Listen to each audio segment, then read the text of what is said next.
Imagine you're standing in the middle of a cricket pitch in Southampton. It's a beautiful, bright day. The sun is shining. The conditions are just immaculate. You are a member of the reigning world champion team, New Zealand. Right, you're the clear favorites. Exactly. Yeah. But within 10 minutes of the match starting, your entire game plan is literally burning to the ground. I mean, your foundation has collapsed. The team you were heavily favored to beat is just suffocating you. Yeah, and before the day is over, your veteran leader is going to be forced to do something she hasn't done in, 19 years of professional play, just to keep the team alive. It's wild. We have custom-tailored today's deep dive specifically for you, taking a detailed match report titled, Kerr and Bates Secure Narrow Victory Over Ireland. And we're extracting the underlying mechanics of crisis management. Because on paper, I mean, a 4-run victory with New Zealand finishing 140 for 6 and Ireland falling just short at 136 for 4, it looks like a standard, hard-fought T20 World Cup clash. Sure, a close game, but nothing crazy. Right, but when you look at the physical and psychological geometry of how this match actually unfolded, it becomes this absolute masterclass in how complex systems survive when all their primary safety nets just, fail completely. Okay, let's unpack this, because to understand how New Zealand even survived this day, we have to look at the mechanics of how quickly they were pushed to the absolute brink. I mean, Ireland didn't just show up to play. No, they initiated a highly targeted structural assault on New Zealand's top-order batters from literally the very first ball. And the catalyst for that assault was Ireland's Orla Prendergast. Yes, exactly. The match report details her devastating new ball explosion, but it's really important to understand how she was doing it. She wasn't simply bowling fast, She was relentlessly hitting a very specific geometric target. The top of the middle stump. Exactly, the top of the middle stump. Which is the wooden target behind the batter.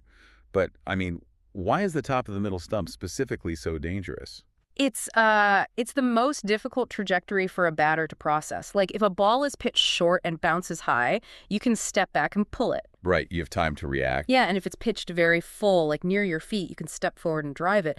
But a ball hitting the top of the middle stump forces the batter into a zone of pure hesitation. You are caught on the crease, unable to commit your weight forward or backward. So you're just stuck. You're stuck. You have to rely on absolutely perfect hand-eye coordination.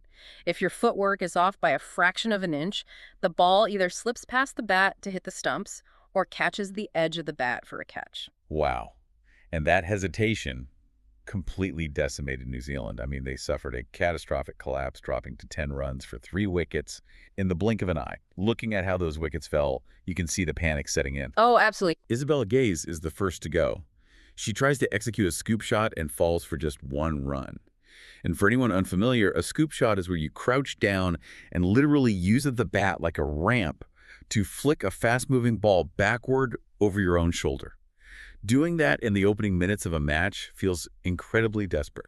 It is the definition of a high-risk manufacture. Yeah. You only attempt to scoop that early if the bowler's standard lines are completely locking you down. It shows they were feeling the pressure. Exactly. It shows a misread of the pitch and a frantic desire to break Prendergast's rhythm by doing something totally unorthodox. When it fails, the psychological damage to the rest of the team in the dugout is immense. And that damage bleeds right into the next delivery. Georgia Plimmer comes in and immediately pushes a catch straight to a fielder at mid-off. Then we get to Melie Kerr. Yeah, the report notes she eats up 5 consecutive dot balls. Which is huge, right? In T20 cricket, you only have 120 balls total for your entire innings. Scoring 0 runs on a delivery, a dot ball, is like a physical ticking clock getting louder in your ear. The run rate pressure is mounting instantly. What's fascinating here is Prendergast wasn't just taking wickets.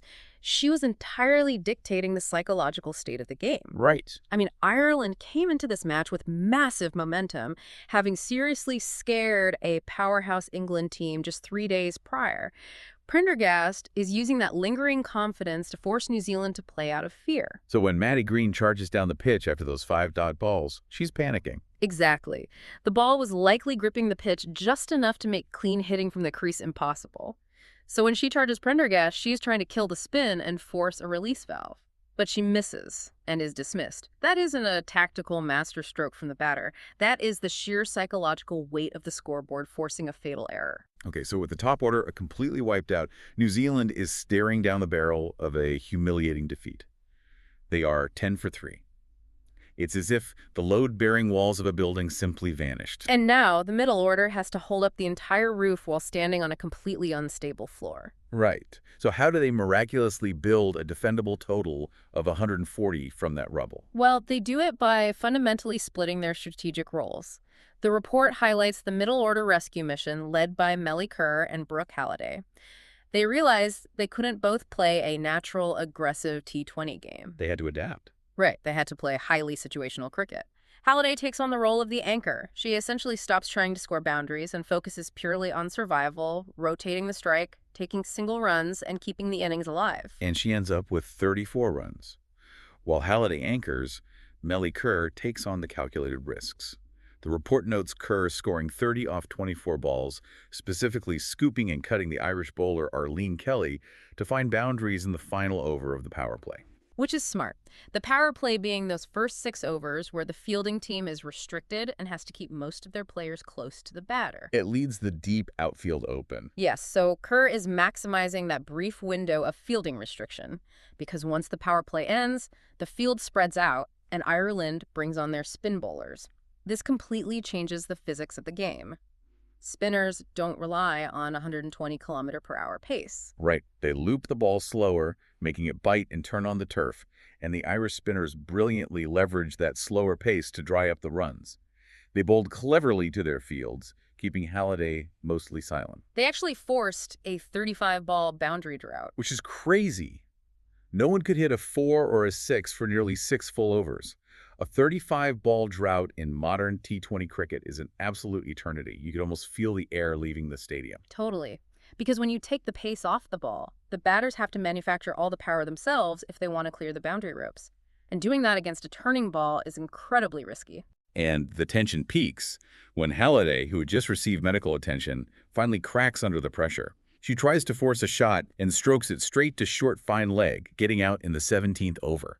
Right, and Isabella Sharp, who had played a crucial role finding the gaps to score 36 off 28 balls, she also eventually holds out to long off. Ireland's strategy of relentlessly suffocating the set batters is working perfectly. It really is. The pressure created by that boundary drought forces a completely irrational response, which brings us to one of the most bizarre statistics in the entire source material. Suzie Bates, a veteran with a 19-year T20 international career, is forced to bat at number 7. Yeah, for the very first time in almost 2 decades of professional cricket, she comes in that far down the order. It is the ultimate indicator of a team in crisis mode. Wait, I have to challenge this logic, though, because, why is a 19-year veteran dropping down the order considered such a desperate, chaotic move?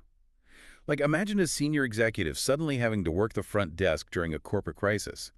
Wouldn't a player with almost 2 decades of experience be the exact perfect person to adapt to any position? You'd think so, but it comes down to physiological muscle memory and the mechanical state of the game, When you open the batting or play in the top order for 19 years, your entire timing rhythm is tuned to facing a brand new, extremely hard ball. Okay, so it reacts differently. Exactly. A new ball comes off the pitch quickly, it bounces predictably, and because the field is restricted during the power play, you can rely on timing rather than brute force to find the boundary. Coming in at number 7 is an entirely different sport. Because the ball is older. Yes, it's older and softer, meaning it absorbs energy rather than pinging off the bat. The fielders are spread out to the absolute edges of the boundary, and the spin bowlers are dictating a slow, grinding pace. You don't have time to get your eye in. You are expected to hit the ball out of the park from ball 1. Wow, that makes total sense.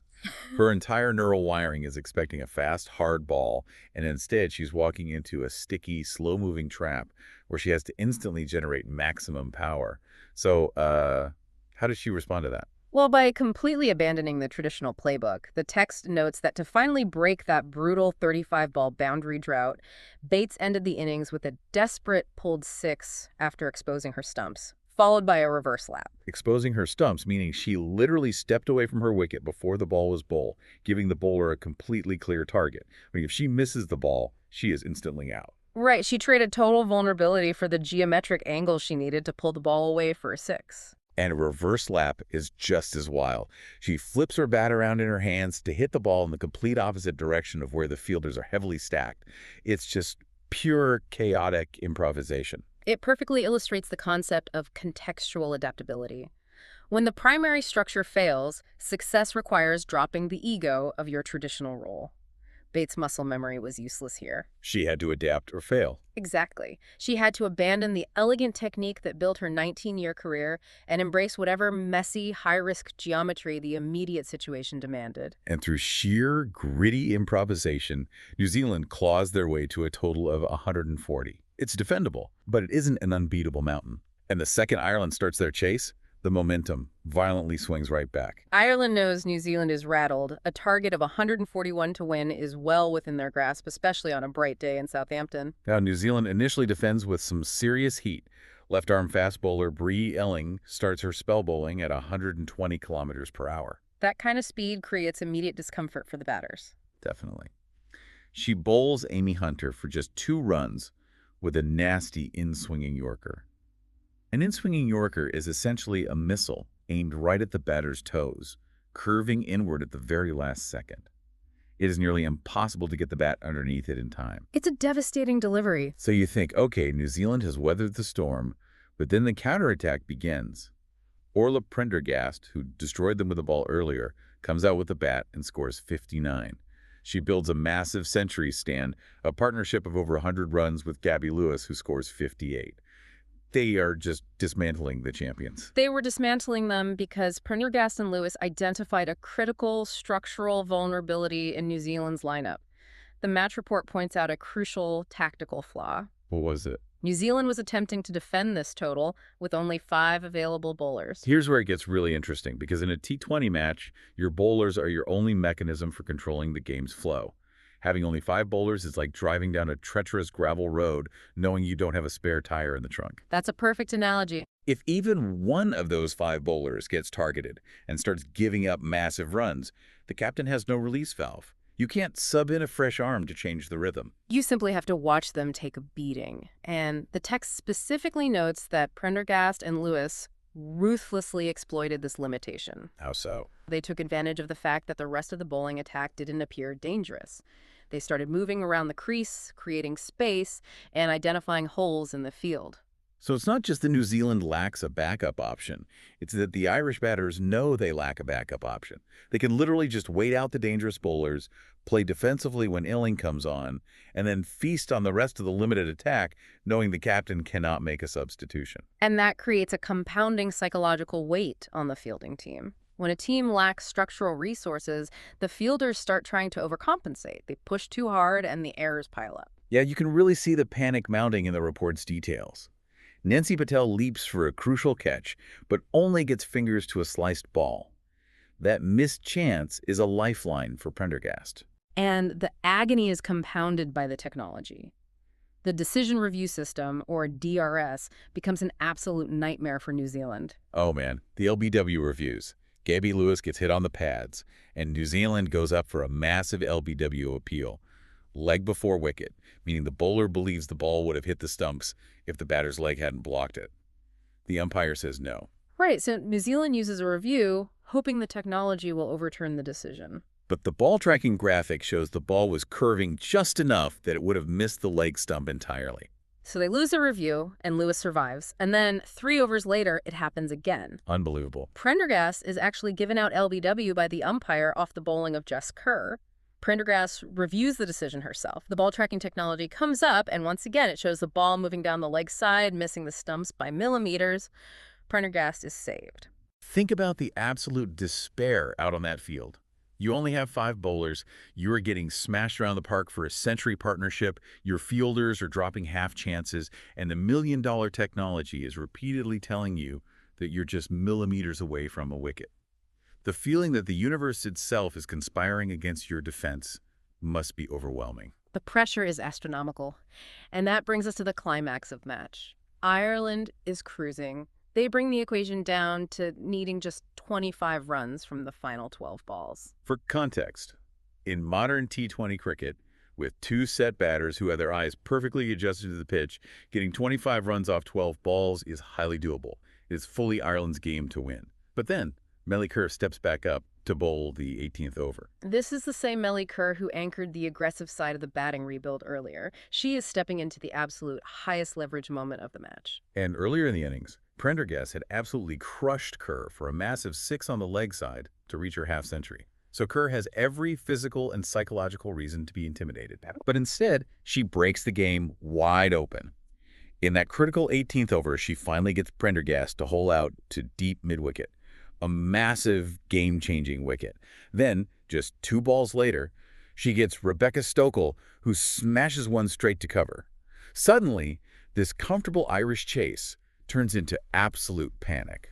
The momentum shifts because of the visual mechanics of facing a cricket ball. When new batters come to the crease in the final overs, they do not have time to get their visual tracking adjusted to the speed and bounce of the pitch. Right, they have to hit out immediately. Which almost always leads to fatal timing errors. And we see that timing error from the set batter, Gaby in the very next over.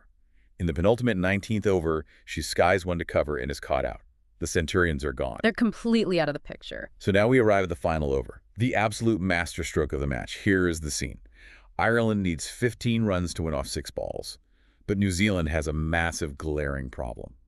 Their captain, Sophie Devine, had fallen severely ill shortly before the match began. Talk about bad timing. Removing your primary tactical leader from the field during the most complex, high-pressure over of the entire tournament. Right. So Suzie Bates, the same 19-year veteran who had to scramble at number 7 with the bat, is playing in her debut World Cup match as a stand-in captain. And she is the one who has to bowl the final over. It's incredible pressure. I want you to imagine stepping in for your boss during the most critical presentation of the year with no preparation and everything on the line. That is exactly what Bates faced. If we connect this to the bigger picture, what Bates did in that final over is a masterclass in the concept of energy negation. Energy negation, what do you mean by that? Well, the instinct in a final over, when the adrenaline is peaking, is often to bowl as fast and as aggressively as possible to physically intimidate the batters. But Bates recognized the structural reality of who was at the crease. Right, it was Louise Little and Leah Paul, replacement batters who had just walked out to the middle. Exactly, and the physics of hitting boundaries requires energy. When a fast bowler delivers a ball at 120 kilometers per hour, the batter doesn't necessarily need to swing hard. They just need to angle the bat and use the bowler's own momentum to redirect the ball to the boundary. They used the bowler's pace against them. Precisely. Bates understood this perfectly. Instead of offering them pace, she used a slow pace. She took all the kinetic energy out of the delivery. Oh, that's brilliant. The match report explicitly states that Paul and Little failed to reach a single boundary because of Bates's slow pace. By looping the ball slowly, Bates forced these brand new batters to try and generate all their own power from a standing start to hit the ball over the ropes. Which mechanically is incredibly difficult when you haven't adjusted to the pitch. It is the ultimate tactical pivot. She forced the opponent to do the hardest possible physical work under the highest possible psychological stress. And it worked beautifully. The equation came down to Ireland needing 6 runs off the final ball. They failed to hit the boundary. New Zealand won by 4 runs, purely through a run of singles and doubles off Bates's slow bowling. It was an unbelievable finish forged entirely in the fire of crisis management. A textbook example of surviving when your primary systems fail. So what does this all mean? For you listening, the core lesson here is about the true nature of resilience. Resilience isn't about perfectly executing your initial strategy and avoiding a collapse. At some point, the variables will turn against you. They always do. You will find yourself operating without your primary tools, like a team trying to defend a total with only 5 bowlers and a sick captain. True resilience is about resource asymmetry and structural adjustment. It's about a 19-year veteran dropping her ego and muscle memory to hit a desperate reverse lap. It's about recognizing the physics of your opponent's needs and utilizing energy negation, throwing slow pitches when every instinct screams to go fast. It is about finding a way to win when the architecture around you is crumbling. But this raises an important question, and it's something the source material hints at heavily as we look ahead to the rest of the tournament. Right, because the report notes that New Zealand is currently sitting 4th in Group 2. They have a match against Scotland coming up, but their final league match is an absolute must-win against England if they want to advance to the knockout stages. And that is the lingering thought I want to leave you with today. New Zealand survived this match in Southampton, relying heavily on the individual, almost miraculous adaptability of Melie Kerr and Suzie Bates.